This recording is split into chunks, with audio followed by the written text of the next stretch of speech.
Info news के YouTube channel को subscribe कीजिए और हमारी हर आने वाली वीडियो के नोटिफिकेशन के लिए बेल आइकॉन प्रेस करना ना भूलें।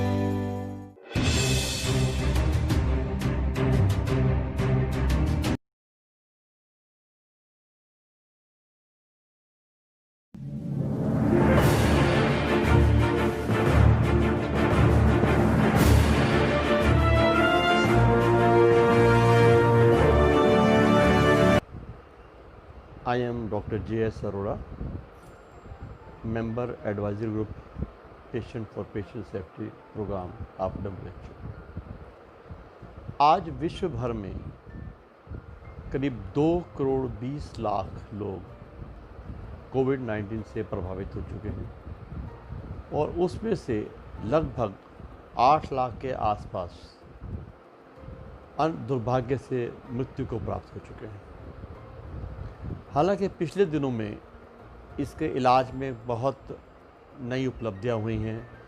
हाइड्रोक्सीक्लोरोक्विन है, प्लाज्मा थेरेपी है, स्टेरॉयड्स हैं, एंटीवायरल ड्रग्स हैं। इनसे काफ़ी जानें हम बचा पाए हैं, लेकिन इसका जो एक परमानेंट सॉल्यूशन या एक पुख्ता उपाय है वो है वैक्सीनेशन।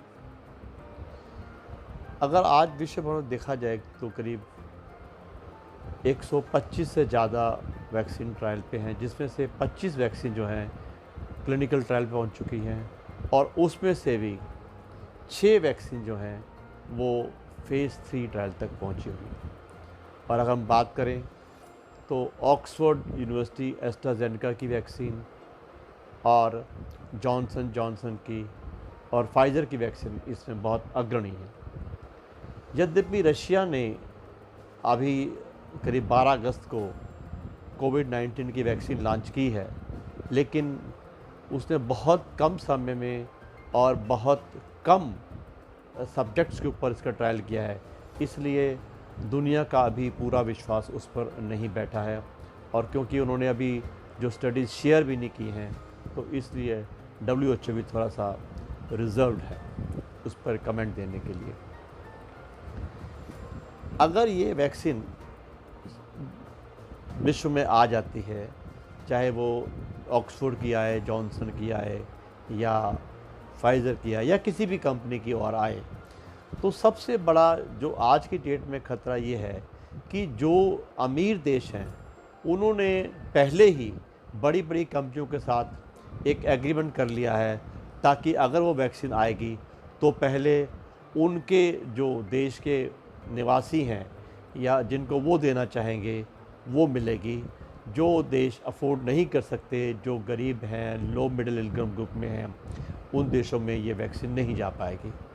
इसके लिए WHO का बहुत कंसर्न है और इसी को रोकने के लिए सैपी और गावी और WHO ने मिलकर एक कोवैक्स अलायंस बनाया था, ताकि जब भी ये वैक्सीन आती है या सिर्फ वैक्सीन नहीं, कोई भी नई चीज़ डेवलपमेंट होती है या उसके प्रोडक्शन में या वैक्सीन में या ट्रीटमेंट में, तो ये सब के साथ उसको साझा किया जाए और सभी देशों को, गरीब अमीर, सबको ये समान रूप से उपलब्ध हो। इसके लिए WHO ने ये जो अलायंस बनाया है उसका मुख्य उद्देश्य रहा है कि हर देश को कम से कम जो उसकी 20% जनता है उसको आवश्यक शुरू में मिलनी चाहिए। लेकिन कुछ देशों ने जो फ्री एग्रीमेंट कर लिया है उससे ये एक चिंता का विषय है, कहीं ऐसा ना हो कि ये वैक्सीन केवल अमीर देशों को ही मिले। लेकिन ये सोचने की बात है कि अगर ये वैक्सीन कुछ लोगों तक ही उपलब्ध रही तो जो देश या जिन लोगों को ये नहीं मिल पाएगी वहाँ इसका महामारी का प्रभाव फैलता जाएगा और अंततोगत्वा वहाँ नुकसान तो होगा ही, और जो बड़े देश हैं उनको भी इसका कुछ ना कुछ भुगतना पड़ेगा।